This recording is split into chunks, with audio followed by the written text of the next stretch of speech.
Ottawa, Prime Minister Justin Trudeau will visit Canadian troops in Latvia before attending the NATO summit in Brussels next week.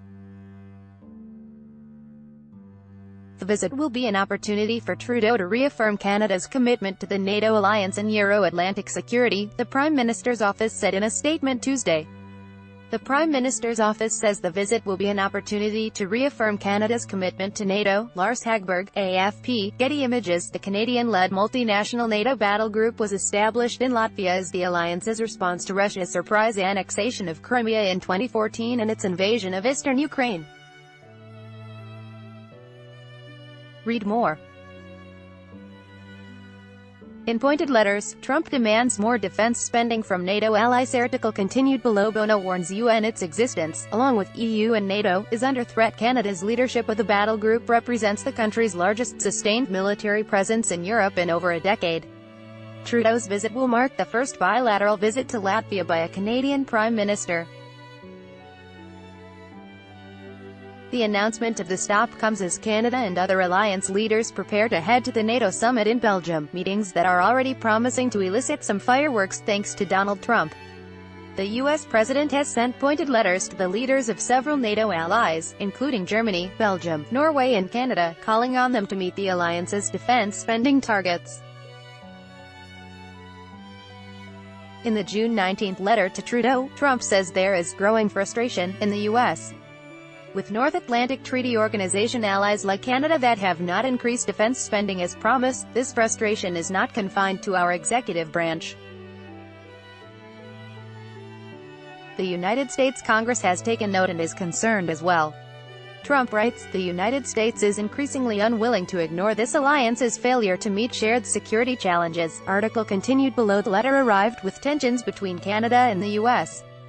at a dramatic high, thanks to an ongoing dispute over American tariffs on steel and aluminum imports that have prompted Canada and other European countries to impose politically targeted retaliatory tariffs. It also comes in the wake of a stormy end to the G7 meetings in Quebec, when Trump called Canada's Prime Minister dishonest and weak, and backed out of the final joint communique issued by the G7 leaders after hearing Trudeau's defiant comments over the tariff dispute.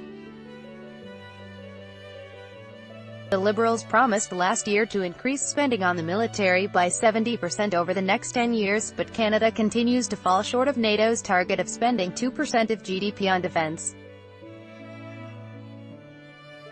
Trump has threatened to leave NATO if member states do not follow through with pledges to increase their annual contributions to the alliance. The NATO spending letter Trump sent to German Chancellor Angela Merkel was especially pointed, The New York Times reported. A series of presidential tweets last month specifically mentioned Germany's NATO spending, complaining that the U.S. pays close to the entire cost of NATO, protecting many of these same countries that rip us off on trade. Trump is not the first American president to complain about NATO member countries not living up to their spending commitments and relying too heavily on the U.S., which spends approximately 4% of its gross domestic product on defense.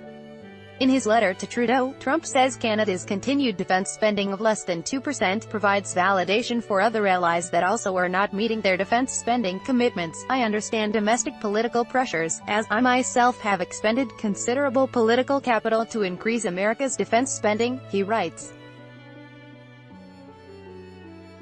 Will, however, become increasingly difficult to justify to American citizens why some countries continue to fail to meet our shared collective security agreements. On Tuesday, the PMO said Trudeau is looking forward to meeting with NATO leaders next week to discuss ways to reinforce peace and security among nations. Throughout the summit's discussions and working sessions, the Prime Minister will reiterate Canada's commitment to playing an active role in the alliance, and a strong and constructive role in the world. Trudeau's press secretary Eleanor Cantonero said in a statement.